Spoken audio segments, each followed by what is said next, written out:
On tonight's Late IHP Show, what shall I talk to you about? So, I'm thinking, I saw Sadhguru being interviewed by Joe Rogan. I think that's the other person's name. I don't follow too much of the mass media, so I do recall the person, so I think I'm correct. And as the interview, only part of it, because the rest of you have to hear it on Spotify, was being done, I was like, I have some answers.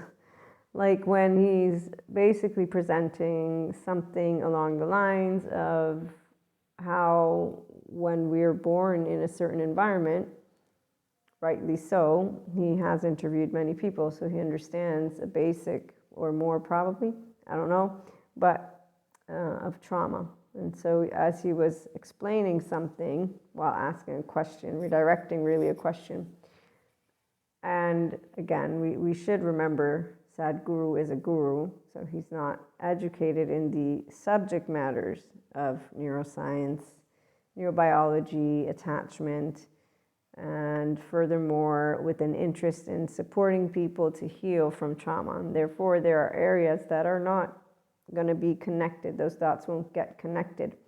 But they're not connected due to, again, there being a lack of knowledge from understanding, and education is what helps us to understand. So I'm trauma-informed and somatic-informed, and I've been sharing bunches of why yoga is supportive to people's mental health, the ventral vagal nervous system toning exercises, and the 3 pillars to the mind. Thank you, Daniel Siegel, because I learn about the mind, the brain, and relationships from Daniel Siegel in Mindset Institute. So the 3 pillars of the mind are open awareness is one, intention, strengthening focus, and then kind intention. And those are all foundations of meditation, mindfulness, compassionate interventions. There's the techniques. So inner engineering, for example, besides sharing philosophy, if you will, I took it. So here's why 5D mystics in the Enlightenment Soul Age group, functional adults, move beyond spirituality, because we know what it means to have follow-up questions. No, we get curious, that's all. So there's no follow-up questions. Each subject matter, spirituality in this case, has its subject matter spokesperson. Like with Joe Rogan, he's an entertainer, and it was hilarious to see him basically ask somebody from his studio how many followers they have on YouTube, because Sadhguru had mentioned he has 2 billion something, or people that watch the videos, and he was like, oh, we have the same. So I was like, wow, that's humorous. I found that humorous, but it made sense, because he was trying to say entertainment over here, you're, okay, guru, spirituality, we have about the same. So he was making points that were great. Let's go to the mass media though, because see, to me it's mass media, even though he's not media, mass entertainment. I have another video I was watching, which is on the same, it's similar. They're all educational for some people, but for those of us who know more, we're like, okay, you're missing some data points here, and here. It's just, can we add? So I'm adding food for thought. And oh yes, that's right, only for those who are open-minded enough to where some will say your brains fall out of your ass, because that's how people are going to interpret it if they're only using their subject matter experts and only the left mode. I've had people before interject and say, while I'm speaking, not to them, how I mix sciences and spirituality together. And I'm like, no, I'm bringing them together. No, you're confusing them. No, I'm not. I'm actually connecting the dots. So you're not listening to me. So here's the deal. And you went 4 minutes in. Listening means that you're shutting your left mode of the brain. It means any type of heritage, culture, whatever implicit bias come up, whatever emotions. Implicit bias means, ew, I don't like her.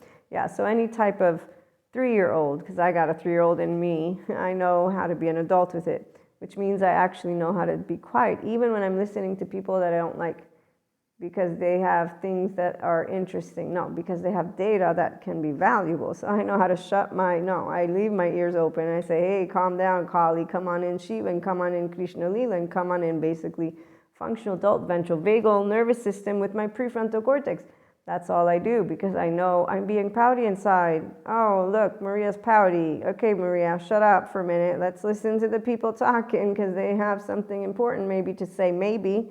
We won't know if we're skewing it with little blinders. How will we in our emotions? They do the blinders. And it's very common sense for some of us. I really don't know.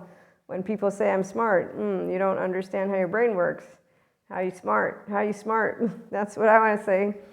Okay, so thanks to attachment researchers, I got smarter, and I can be a smartass, a grown-up smartass, which is way better than a teenage smartass. Yeah, teenage smartass. I wasn't calm enough back then. Now I'm really equanimous. So back to this other video that I was like, wow, you're distorting completely the cognitive dissonance, and you're promoting allowing people to date people who will treat them like shit, and you're also making it sound like if it's you treating a person nice, then that means it's easy, an easy relationship. And if somebody treats you poorly, then it's a hard relationship. And you're using the word cognitive dissonance and you're explaining. So they were making some valid, again, points. Everyone can add up breadcrumbs, man. Look, I can add up breadcrumbs. I try not to, but I can admit, somebody will say, you're adding up breadcrumbs, Maria. I'll be like, you know what, you're fucking right. Because I know how my breadcrumbs work. I got my brain right here. I know exactly how I'm speaking and how I'm logically allowing. It doesn't need to make logical sense to you. No, it doesn't. Not even a little bit. Zero. Nada.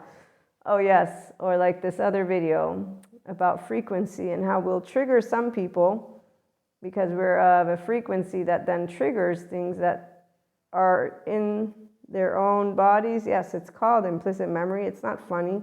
And it's not because you're vibing higher or they're lower. It's actually charges that come from their infancy. So it's emotions that they haven't processed like adults. And it's not about only source and universe. This is the part. It's about a person who has trauma memory or charges in their body, and you're making it out to be a little competition. There's a bunch of teenagers, by the way, and nothing to do with the Sadhguru Joe Rogan interview. That was just interesting to see.